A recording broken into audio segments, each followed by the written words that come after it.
Salut à tous l'équipe, j'espère que vous allez bien. Aujourd'hui, une nouvelle vidéo, petit débat. Gain ou Aspinal, c'est qui le futur champion des poids lourds? Est-ce que ça va être Cyril, le bon gamin Gain ou Thomas Aspinal, l'anglais? On va parler de tout ça. Hier, j'ai eu un gros débat sur Twitter où ça, entre guillemets, ça disait, entre guillemets, s'il y avait un combat Gain Aspinal pour la ceinture, pour l'intérim heavyweight champion, qui gagnerait? J'ai l'impression que c'est ultra serré. Il y a beaucoup de gens qui disent Aspinal, beaucoup de gens qui disent Gain. Voilà, et aujourd'hui je voulais rapidement en parler, rapidement discuter de ça. Pour vous, est-ce que Cyril Gane a les armes pour battre Aspinal? Moi je pense que oui, vous allez me dire vous ce que vous en pensez. Comme d'hab les gars, on like, on commente, on s'abonne, mettez-vous bien. C'est jeudi, l'été arrive, il fait beau, on reste enfermé un peu de temps et après vous pourrez profiter du soleil. Euh, on est comme salam à tous, bonjour à tous les gars comme d'hab. Possiblement ça peut être tombé vu la shape.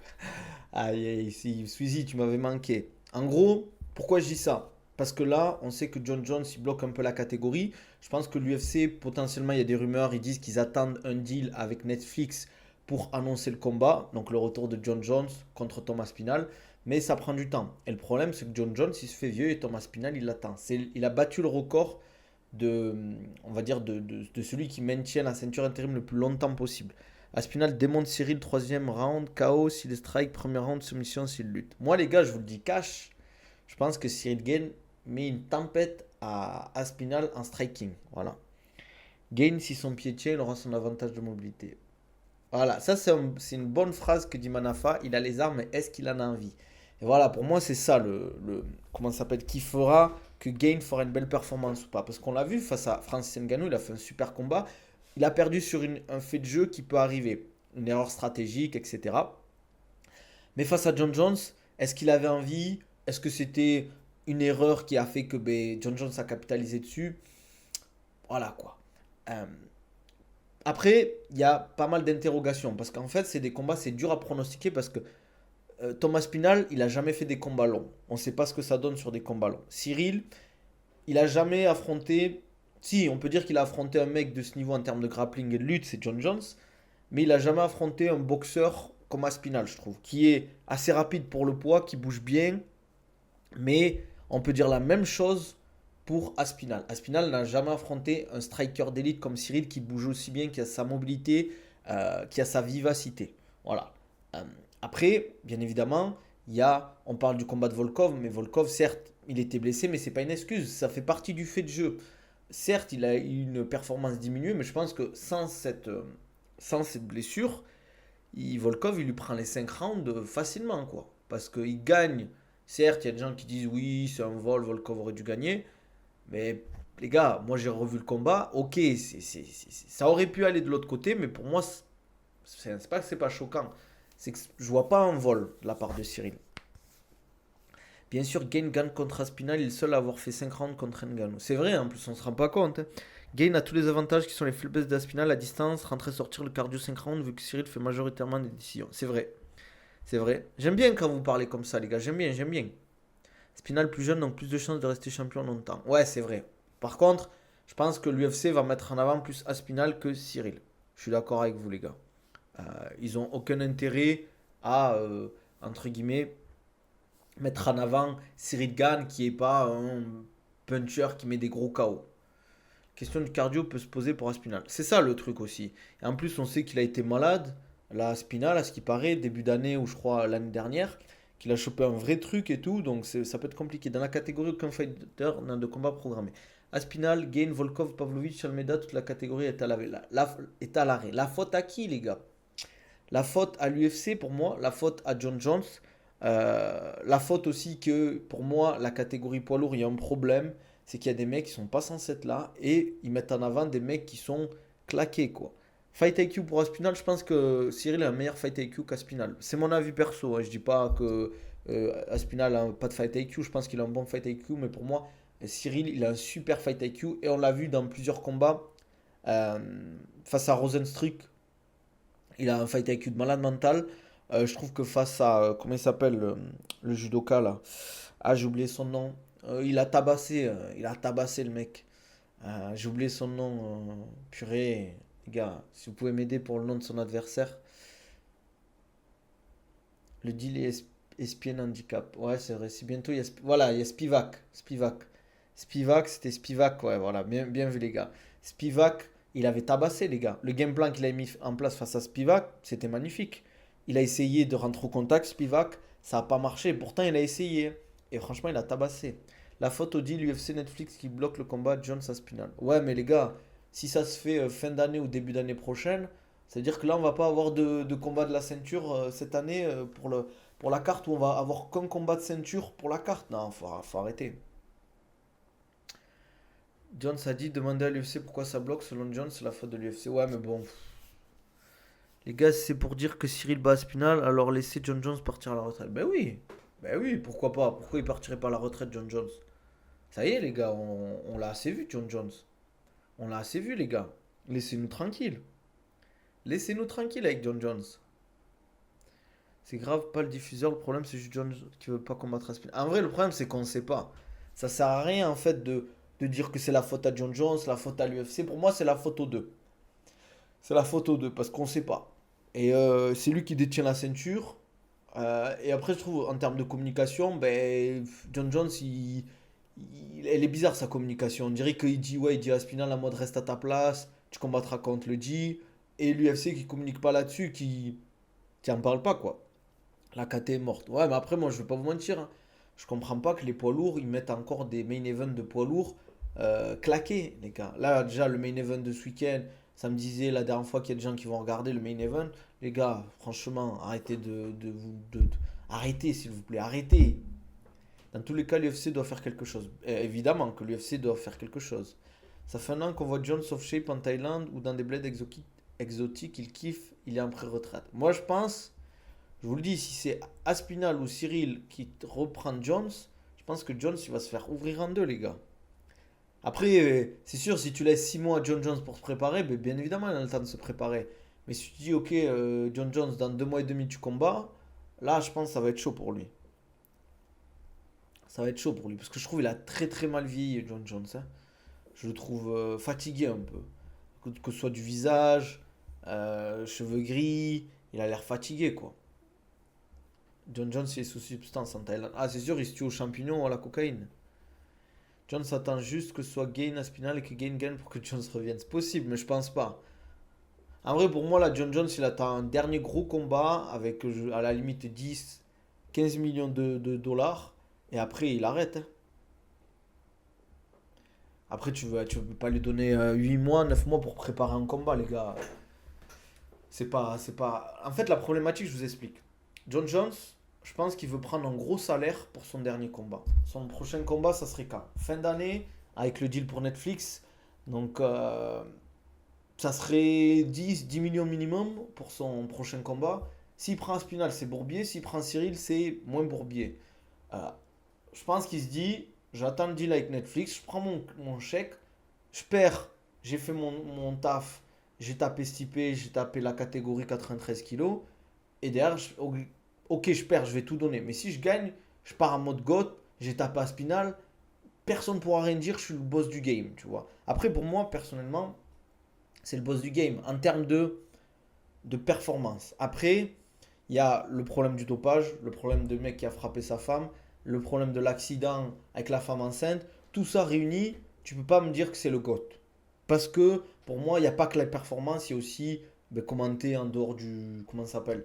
Des fights, etc. Le personnage. Tu vois, c'est pour ça que j'aime bien GSP, c'est pour ça que j'aime bien Khabib, Dimitris Johnson. C'est des mecs en dehors de la cage, c'est des mecs ultra respectueux, voilà, qui sont passionnés, qui ont aidé entre guillemets à développer le sport. GSP à sa manière, Khabib avec toute son équipe, Dimitris Johnson avec sa chaîne YouTube. Et franchement, pour ceux qui ne regardent pas sa chaîne YouTube, bon, des fois il y a des vidéos un peu claquées au sol. Mais il y a des vidéos franchement super intéressantes. Ces vidéos où il s'entraîne avec Khabib, quand il va en Thaïlande, ces vidéos de sol ou de compétition de JJB, franchement elles sont excellentes et je vous conseille d'aller checker ce qu'il fait. JSP, moi je le suis sur les réseaux, sur Instagram, il est grave motivant. Le mec il continue à s'entraîner, il mange bien, il a une shape de malade mental pour le comment ça s'appelle, l'âge qu'il a. Franchement ça motive.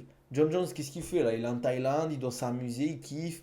Alcool, moi j'ai un pote qui l'a vu à Las Vegas. John Jones, il tapait pas dans la farine, si vous voyez ce que je veux dire. John Jones, c'était. Voilà, il se prenait pour. Comment il s'appelle? Tony Montana, là, à ce moment-là. Alaykoum salam, ça va le polonais ou quoi? John Jones, c'est une fraude en poids lourd. Les gars, on peut pas dire que c'est une fraude. Parce qu'il a quand même tapé Cyril et Stipe. Jones contre Stipe, il était bien lent, vaut mieux qu'il arrête, c'est mieux pour tout le monde. En fait, c'est pour ça, moi, que j'aurais kiffé que le combat face à Cyril, il dure plus longtemps. Parce que je pense que Cyril aurait pu faire quelque chose en vrai. Parce qu'en fait, si on regarde bien le combat, la physionomie du combat, je pense que Cyril, il n'était pas dans ce combat où il s'est pas rendu compte, quand il a commencé le combat, comment ça s'appelle? De l'ampleur que c'était en fait d'affronter John Jones. Après, ça va pas l'empêcher de froisser Aspinal. Les gars, en toute objectivité, là, on va dire dans un mois, t'as Aspinal, John Jones. Allez, non, on va laisser 3 mois. 3 mois, il se prépare, John Jones. On va dire, on a pour le combat, on a fin août. Fin août, début septembre. Aspinal, John Jones, qui tape qui? Qui tape qui là? Dites en toute objectivité. Aspinal le laisse pour mort. Inerte au sol. Mike Tyson à son prime en mode fêtard, c'est John Jones. Je vois Aspinal le finir. John Jones a humilié en 4K gain. C'était une dinguerie, les gars. Stipe sortait d'un KO contre Ngannou en période d'inactivité très longue et surtout très vieux. Bien sûr, il était dépression, il s'occupait de son père, il a été inactif pendant 2 3 ans, je crois. Stipe 2 ans ou 2 ans et demi. J'avoue que le combat, les gars, le combat Stipe et John Jones, c'était une purge.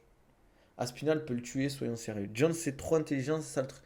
Ouais, mais les gars, il y a un truc que vous oubliez, j'ai l'impression. Et moi, les gars, je dis pas attends, en mode John Jones, il peut pas gagner et tout. Pour moi, c'est un combat serré. Mais les gars, le temps, il rattrape tout le monde. Surtout, ok, vous allez me dire, les poids lourds, ils peuvent durer plus longtemps. Mais le temps, il rattrape tout le monde. La vieillesse, etc. Spinal, il est dans encore, il a la dalle. John Jones, il est fatigué, il est vieux. Son corps, je pense qu'il est un peu pas en miettes, mais voilà, il est fatigué son corps. Euh, Là, John Jones, il est pas en mode il s'entraîne. Moi, je vois Aspinal, il continue à s'entraîner. Là, il y a une photo avec Paul Hughes et il s'entraîne avec Craig Jones. Aspinal, John Jones, lui, il est en train de peut-être se taper des trans en Thaïlande. Après, je dis ça, je dirais. Moi, je veux pas dire des trucs comme ça, mais Aspinal, c'est ridicule quand même. Ça fait un an, il n'a pas combattu. Qu'est-ce que vous voulez que je vous dise? C'est l'UFC. C'est pour ça aussi que les gars, l'UFC, il y a une baisse de popularité. C'est parce qu'en fait, les champions et les gros combattants, ils combattent pas assez. Khamzat Chimaev, c'était octobre. Là, il combat juillet ou août. Islam Makhachev, bon, il a combattu en début d'année, mais on n'a toujours pas de combat face à Jack Della Maddalena. Shafkat, on attend. Oumar, il est blessé. Ça commence à devenir un peu relou, quoi. La ceinture intérim la plus longue de l'histoire à Spinal. Ouais, c'est vrai. Selem, l'hygiène de vie surtout. John, c'est drogue, alcool. Ouais, c'est vrai, c'est vrai. On est d'accord. Après, je pense que c'est la même situation qu'on aura le dos dans le sens où Jones fait exprès d'attendre pour user Aspinal mentalement. Tu penses, en vrai? Parce que à qui profite le. Comment ça s'appelle? Bon, ok, certes, il a la ceinture, John Jones. Mais à qui profite le temps? John Jones, plus t'attends, plus il vieillit, tu vois. Champion ronfle en Kalaev Kata. Son dernier combat, ça sera Pera, je pense. Pourquoi tu dis ça, Dilbiv? Tu veux qu'on se tape ou quoi? Walaikum salam, Wissem. Ça va quoi? On est bientôt en juin, je pense. Gain pas avant UFC Paris 4 contre Pavlovich, à mon avis, le tank russe. Franchement, je souffre si on se tape Pavlovich. Parce que je pense que Cyril, il fracasse Pavlovich, hein. Cyril, en forme, sans blessure, tabasse Pavlovich en forme, sans blessure. Autre qui récupère les frères Younusov, il va récupérer tout le MMA-FR. Mais c'est officiel, parce qu'après, j'ai vu, après les photos, j'ai vu qu'Abou, il a dit qu'il quittait pas le MMA Factory, qu'il s'était juste entraîné en sparring, en fait. Alors, je sais pas si c'est vrai ou pas. Seul moyen que Jones combatte, c'est qu'Aspinal perde et il prend le vainqueur. Ouais, mais bon. En Kalev, j'avais oublié qu'il était champion carrément. Hot a récupéré tout le factory. Après, ça me choque pas en fait, hein. Ça me choque pas, hein. C'est comme ça, malheureusement. Enfin, malheureusement. Après, le truc, je sais pas comment il va gérer tout ça en fait. Parce que je cherche des entraînements optimaux combat pour m'entraîner à la boxe. En prépa ou en combat? Faut jamais oublier que Jones n'a pas connu la période lutteur, le Jones. Les gros cogneurs, c'est pas ce qui fait peur à Gain. Il suffit de voir Gain qui a transformé Ngannou en lutteur. C'est vrai. Ils vont pas faire Gain Volkov 3. Il reste que Pavlovich ou Almeida. Je sais pas, on verra. En Kalev, pour le coup, c'est pas lui le problème. Ouais, c'est l'UFC. Pour moi, ils auraient pu faire une revanche là. En Kalev, Pereira 2. Fernand Serfati, Krav Maga sont en chute libre. Plein de gens qui vont tourner au Venom mais rejoignent pas la team de Haute pour autant. Ouais, c'est vrai. Pareil, Michael Lebou, il est venu pour son training camp. Et d'autres. Mais ils sont pas team Haute encore, quoi. C'est normal, les gars. Doumbé en lourd, au pire contre Aspinal. Est-ce que vous pensez que Doumbé tape Aspinal en MMA, les gars? Pereira a refusé apparemment. Ah bon, t'as eu ces infos où? Faire attention, les gars, hein. On peut pas dire sans info ce genre de truc. En Kalev, on dort pire champion. Ah, t'abuses, t'es dur, mon affaire. Parce que tu dis ça parce qu'il est brésilien, en Kalev. Non, après, j'avoue, c'est pas le champion le plus divertissant, on va pas se mentir. Nabil, t'en penses quoi de Hot? Très très bon coach, très cool, surtout qui a la vision performance, nutrition. Moi, j'ai beaucoup discuté avec lui, très intelligent. Euh, il sait de quoi il parle. Euh, Après, enfin, les résultats parlent pour lui pour le moment. Après, on verra sur long terme. Mais je pense que ça reste un très très bon coach qui a l'expérience de la cage, qui ça fait un moment qu'il est dans le circuit. Et il y a un truc qu'il faut prendre en compte. Je fais souvent l'allégorie avec Caris, pour ceux qui suivent un peu le rap. Caris, avant d'être connu, ça faisait 10 ans qu'il était dans le rap. Ben, Nicolas Haute, c'est pareil, ça fait des années qu'il coach, qu'il fait de la prépa. Voilà, entre guillemets, il récolte les fruits, entre guillemets, de son travail, de son expérience, etc. Et de son, comment ça s'appelle, de son sérieux, quoi. C'est qui le préparateur physique d'Imavov? Je sais plus si c'est Ryan Gillet ou un autre.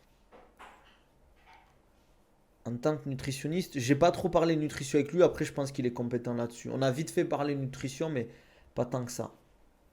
Tu penses que tu tords Nicolas, les gars, respectez Nicolas un peu. Pantoja, c'est triste, personne parle de lui. C'est la KT qui veut ça. C'est la KT qui veut ça. Ah, mais voilà quoi. Juliane Peyna reste la pire, faut être honnête. Harrison ne sera pas mis en champion. J'étais même pas au courant qu'elle était championne. Ouais, elle était prépa de base. Il faisait de la prépa, mais il faisait aussi du coaching. Je crois qu'il coachait les amateurs ou même à Factory à un moment. Il avait coaché un peu à une certaine époque. Je sais qu'il faisait la prépa d'Enganou, il coachait un peu des combattants, mais c'était des petits combattants pas trop connus. Maintenant, ben, il coach des Nassourdine, du BSD, Baki et d'autres, quoi.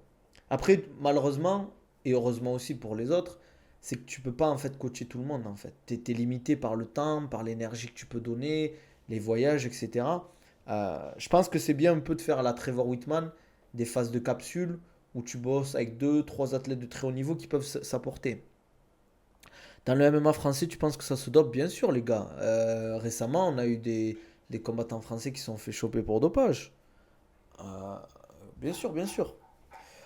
Après, il y en a c'est volontaire, d'autres non, mais bon, il faudra qu'ils fassent gaffe, oui. Là, t'en as sorte qui peut aller au titre, faut pas s'éparpiller. C'est ça le truc. Islam, il tape Shafkat selon toi? Je pense que c'est possible qu'il tape Shafkat, les gars. C'est possible qu'il tape Shafkat. Après, je pense que c'est un combat serré quand même. Je voulais en parler de ça, mais on parle plus de Daniel Warren, les gars. Plus personne parle de Daniel Warren, malheureusement. Ça y est, depuis qu'il a plus BSD, voilà quoi, c'est Ryan Gillet, ouais. Ah ouais, je pensais bien que c'était Ryan Gillet. Regardez, Ryan Gillet, très, très très très bon préparateur physique, et personne ne parle de lui, parce qu'il se met pas trop en avant aussi. Et je trouve que les combattants devraient aussi mettre en avant les préparateurs. Je parle pas forcément de moi, mais les préparateurs physiques, les nutritionnistes, tout ça, tu vois, leurs coachs, etc. Je trouve que c'est dommage que, en général, bah, les combattants, ils oublient un peu vite que ça reste un travail d'équipe. Daniel, il est souvent sur Mandal. Ah ouais? J'ai jamais vu sur Mandal. Et c'est pas les podcasts plutôt, comment il s'appelle, là, avec l'autre, j'ai oublié là. Et le combattant, la fine équipe. Baki, c'est toi qui t'en occupes? Ouais, je m'occupe de la prépa de Baki et le coaching. Tu vois un chemin de victoire pour Islam vs Jack de la Maddalena. La lutte et le sol. Ouais, ouais, il suit depuis longtemps. Comment il s'appelle? Euh, Putain, j'ai oublié son nom. J'ai oublié son nom. Ryan Gillet. Ouais, préparation physique. Ryan Gillet, ouais, ça fait longtemps qu'il suit Mavov. Warren n'a pas suffisamment d'actu, malheureusement. Plus nouveau combattant, donc peu de combats, etc. Stage Rio et podcast. Après, il est âgé, Warren. Ouais, c'est moi, le Polonais, exactement. T'as d'autres athlètes ou pas? Ouais, j'ai d'autres athlètes pro là. J'en ai deux qui vont combattre. Là, un à l'AEC, un au ARES et une autre organe, mais j'ai oublié le nom, les gars. Ouais, Gilet, il m'y suit toujours Gain, hein, Ryan Gilet. Ryan Gilet, préparateur physique de Nassour, de Damien Lapillus, je crois. de Cyril. Et je sais plus qui. Il y a la génétique. Mais j'ai fait une vidéo sur mon TikTok, le polonais, si tu vas aller checker par rapport à ça.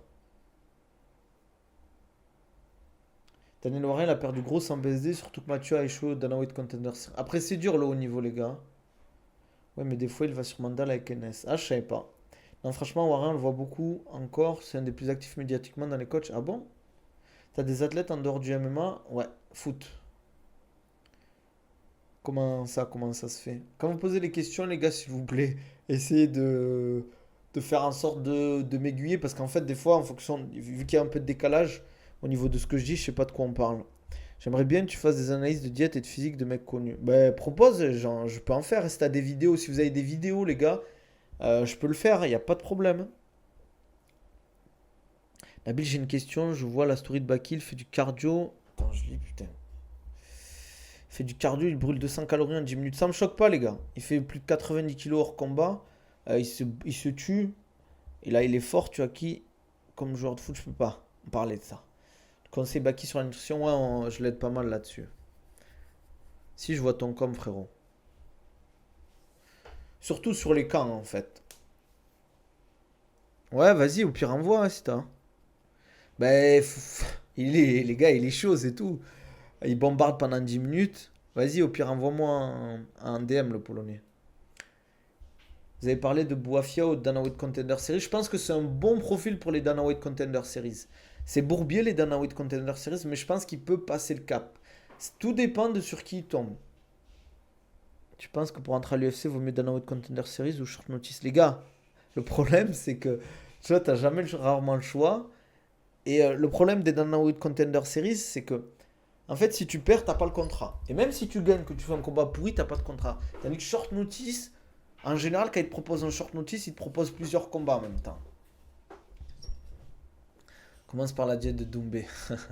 Apparemment, si O'Malley perd, il monte en phaser. Ah ouais? Ah, ça va être chaud pour lui en phaser, hein. Ah oui, oui, c'est vrai que c'est un Brésilien, ouais. Mais j'ai pas vu qui c'était. C'est l'elliptique qu'il utilise comme machine. Ouais, j'ai des joueurs d'élite, ouais. C'est l'elliptique. Je peux pas dire comme ça. Parfois, doit être divertissant pour passer. Après, c'est un striker, donc je pense que ça peut passer. Après, les contenders, tu peux refaire si tu as un bon combat, même si tu perds. Ouais, mais c'est rare comme Suizy, hein. C'est pas tout le monde qui arrive à faire ça, je vais pas te mentir. T'en penses quoi de David Goggins? Très bon pratiquant, puis bon pour motiver, mais il dit beaucoup de merde. Elliptique, ça s'écrit E2L-I-P-T. Attends, ellip. Ouais, elliptique, c'est bon. Elliptique, c'est bon, ah, frère. Tu veux pas aussi, tu veux pas aussi, je te mets sur la machine et je te fais pédaler? Vous êtes des fous, les gars. Ouais, c'est pas du tout rare, mais c'est pas 50% des combattants.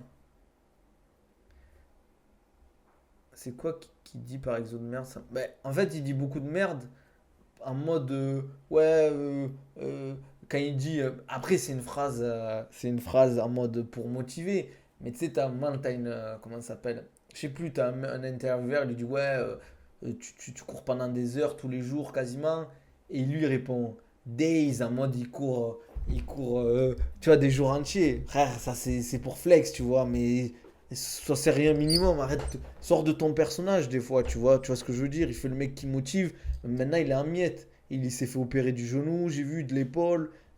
C'est bien les délires, oui, fait 300 tractions tous les jours, fait 10, 15 bornes tous les jours, mais les gars, tout le monde ne peut pas se permettre de faire ça. David Goggins, c'est bien, ça te motive, oui, les vidéos montage avec des musiques, c'est bien. Ancien des forces spéciales, motivé, il fait des discours où t'as des gens qui disent, ouais, ma meuf, elle m'a quitté, je sais pas quoi. Il fait tout, le mec. Il fait le coach sportif, il fait le mec qui gère comment ça s'appelle, des embrouilles de couple. Il fait le businessman. Il fait le mec qui conseille des patrons. Les gars, reste dans ta niche.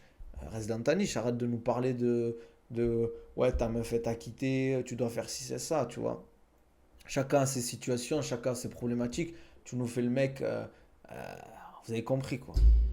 Tu peux nous parler des analyses médicales obligatoires que doivent faire les combattants avant les fights? Baki en a parlé un peu. Alors, avant les combats, ils font fond de l'œil. Donc c'est un scanner fond de l'œil, IRM pour le cerveau. Ils font un test sanguin aussi pour voir s'ils n'ont pas de maladie transmissible via le sang, fond de l'œil, IRM, prise de sang. Et je crois que c'est tout, hein, les gars. Je crois que c'est tout, hein. En fait, il veut tout faire. Il veut tout faire.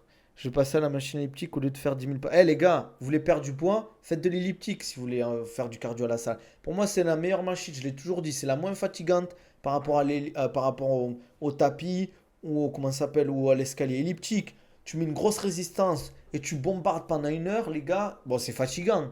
Mais moi, je suis aux alentours quasiment entre 800 et 1000 calories de l'heure, hein, les gars. Et tu bombardes. Bou, bou, bou, bou, bou, tu bombardes. Tu te mets un truc dans les oreilles, peu importe, ou rien, et tu bombardes. Bam, bam, bam. Faire 100 pompes par jour, t'en penses quoi? Ben, ça dépend de ton niveau, ça dépend de si t'as des blessures aux épaules et tout. Mais le problème, c'est que tu mets beaucoup de contraintes sur les épaules, quoi. Tony Ferguson qui fait une déclat en mode je ferais bien un teuf contre Nurmagomedov alors qu'il est même plus à l'UFC. Non, mais Skin, il est resté bloqué en début. C'est Tony. Ah, il faut qu'il rentre à la maison, lui. Faut qu'il rentre à la maison. Perso, corde à sauter, course en montée, meilleur cardio, la natation. Euh, oui et non. Oui et non.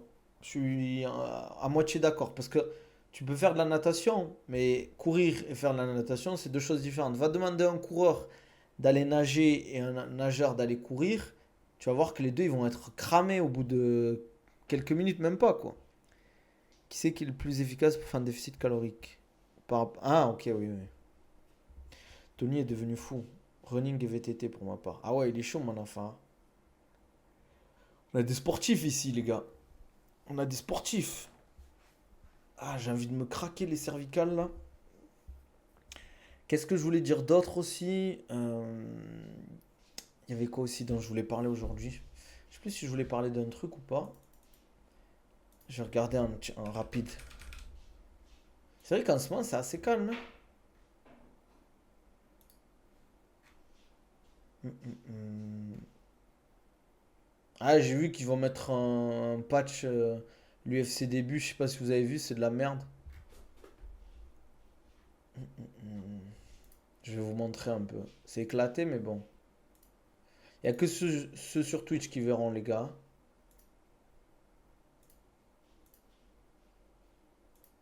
Regardez, ils auront ça. Je sais pas où ce sera, si c'est sur le short ou pas. Mais bon, la news de merde. Bon, là, il y a une déclat de Baki qui dit Nani, j'ai déjà signé pour un match retour face à Doumbé. C'est lui qui fait tarder le truc. Moi, je n'ai pas besoin de ce combat. C'est lui qui veut la revanche. Je sais pas s'il va revenir, hein. Voilà, là, on a Sean O'Malley qui montrait en featherweight. Là, on a une vidéo de Topuria qui s'entraîne. On le voit avec son nouveau physique quand même, hein. J'espère que ça va pas faire avec la vidéo. Désolé pour le son.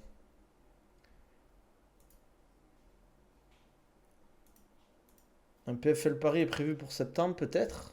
Peut-être pas. Walikoum salam, frérot, ça va ou quoi? Mais il va y avoir les contenders, donc le programme est aménagé. Ah, ok, ok. On a passé la hype du MMA, tu penses? C'est possible. Tu penses que Baki peut recombattre en septembre, sachant qu'on ne sait pas plus sur son nouvel organe? Il y a de très fortes chances qu'il veuille combattre en septembre. Après, tout dépend de l'organisation où il va aller. Mais il aimerait combattre en septembre, lui. Il aimerait combattre en septembre. Ça serait le bon timing. Azael contre Landu, ouais, j'en ai pas parlé, mais c'est un super combat. Après, c'est aux États-Unis, Nashville, je sais même pas si c'est côte Est ou côte Ouest. Je vais checker. Mais c'est un super combat. Après, je comprends pas pourquoi ils ont mis deux. Bon, c'est pas vraiment deux Français. Parce que Azael, je crois qu'il représente l'Algérie. Nashville. Je regarde où c'est, les gars. Nashville, aux États-Unis. Je vous montre un peu où c'est. Ah, c'est dans l'Est des États-Unis. Tac, merde. Voilà, c'est dans l'Est. Je vous montre en rapide. Fais un peu de géographie, les gars. C'est pas Pigeon Forge. Je suis mort. C'est dans le Tennessee, les gars. C'est dans le Tennessee. Pas loin d'Atlanta. Eh, je suis mort là, le nom de la ville. Non, côte Est, les gars. Côte Est. Côte Est, on va dire côte Est vers le sud un peu. Sinon, après, c'est calme, hein, les gars. Il n'y a pas grand-chose au niveau de l'actualité actuellement. C'est assez calme, on va pas se mentir. On a du Ragrin contre Ibrahimov qui arrive au PFL en Belgique. Mais sinon, pas grand-chose, hein, les gars. C'est vrai que c'est calme en ce moment, hein. C'est très très calme, hein. Franchement, y a rien à dire, quoi. Et Bivol, Beterbiev, c'est quand Bivol Beterbiev 3, les gars? On a du nouveau ou pas? Lapillus devient quoi? Lequel? Taylor? Taylor, il doit pas combattre au PFL, là? Save total de Duragray. Ah ouais, vous êtes dur. Sibaki sur carte PFL en septembre en fighter HS en 77 KO l'UFC. Ah, HS, je sais pas. C'est une bonne question, Québécois, je pense. Mais est-ce qu'il peut? Non, c'est ça le problème, c'est que tu peux pas. Si t'es sous contrat, par exemple, avec le PFL, je pense que tu peux pas. Ils ont sauté sa carte à Taylor. Après, c'est le problème d'être au PFL. C'est que bah, t'as des cartes qui peuvent sauter maintenant. Si t'es signé et que t'es pas une superstar. Evra aussi, du coup, ouais, mais c'est pas une grosse perte, les gars. Franchement, le combat d'Evra, là, il y a un bon Arès qui arrive à Marseille. Franchement, il est pas dégueu. Bon, celui de Brest, par contre, est éclaté. On va regarder rapidement la carte ensemble. Mais le prochain Arès à Marseille est pas dégueu, quoi, je trouve. Arès 32. Non, Arès 31. Marseille. Je trouve que la carte est sympa. Je vous montre en rapide. Donc on a Axel Sola vs Gilles Ouleda. Je sais que je me trompe, mais je sais plus comment on dit. Josh O'Connor contre Ilyes Giroun. Gros combattant Ilyes Giroun avec grosse expérience. D'ailleurs on voit la diff, hein, au niveau du classement. Nicolas c'est beaucoup plus proche. C'est fort. Après bon, voilà quoi, le reste de la carte, pour le moment c'est pas trop ça. Je vais pas vous mentir. Bah il y a le frérot Noah qui combat. C'est un des mecs que je suis. 6-2, Noah en pro. J'espère qu'il va gagner. Il avait pris un gros combattant là au Bellator là. C'était Mark Ewen. 6-2. Je sais pas où il est maintenant, il est au PFL. Et voilà, après sinon, voilà, on attend de voir, hein. On attend de voir, hein. J'ai pas vu la shape de Axel Sola. J'ai pas vu les gars malheureusement. Guy Aspinal, c'est officiel pour la ceinture. Jones l'a posé, alors pas officiel encore. Mais j'espère que ça va se faire en tout cas. J'espère que ça va se faire. Bon les gars, je pense qu'on va s'arrêter là. On va s'arrêter là. Parce qu'après je dois un peu bosser. Je restreamerai demain. Ou samedi. J'essaierai de stream le Ares. Ouais, cela faudrait qu'il bouge le Ares, je suis d'accord. Pour moi, il s'enferme un peu dans cette organisation. Et pour moi, il pourrait, à la limite, s'il peut pas aller à l'UFC, il faut aller au PFL, quoi. Parce que l'Ares, c'est bien, mais ça a ses limites, pour moi. En termes d'adversité, là, s'il bat Gilles, ben, le problème, c'est qu'Amin Ayoub, il combat plus à l'Ares, parce qu'on aurait pu avoir un Axel Sola Amin Ayoub. Tu mets qui en lightweight? C'est ça le problème. Tu mets qui en lightweight? Il a un peu nettoyé la caté, Axel Sola, quoi. Donc, bon. Comme d'hab, les gars, si vous voulez un programme, un suivi, vous me contactez en DM sur Insta, Twitter, TikTok, vous m'envoyez un message. N'hésitez pas, les gars, à profiter des codes promo sur Nutrimuscle, NMC-Nabil pour vos compléments alimentaires. Vous avez des réductions. Pareil pour la gourde Oco Nabil 10 pour votre gourde filtrante. Vous avez vu le scandale Nestlé, les gars. Profitez de prendre votre gourde Oco si vous voulez éviter de boire de l'eau pleine de caca. Euh, et voilà, les gars, comme d'hab, dites-moi ce que vous en pensez de la situation de Gain, Aspinal, John Jones, de tout ce qu'on a parlé, de Sean O'Malley en featherweight qui montera, voilà, de tout ça, on va dire de l'UFC actuellement qui pour moi fait pas les bons choix. Certes, c'est bien le deal avec Netflix, mais ça va pas rattraper cette année pour le moment qui est pour moi catastrophique. Ce début d'année, c'est catastrophique. D'ailleurs, on voit la perte de vitesse en termes de MMA, en termes de stats. On voit la perte de vitesse aussi en termes d'engouement, etc., hein. Que ce soit en France ou à l'international, hein. Il n'y a pas que nous qui en parlons, hein. Même à l'international, ils en parlent. Dimitris Johnson en parlait, d'autres podcasteurs en parlaient. Donc voilà. Abonnez-vous, likez, commentez. On se dit à la prochaine.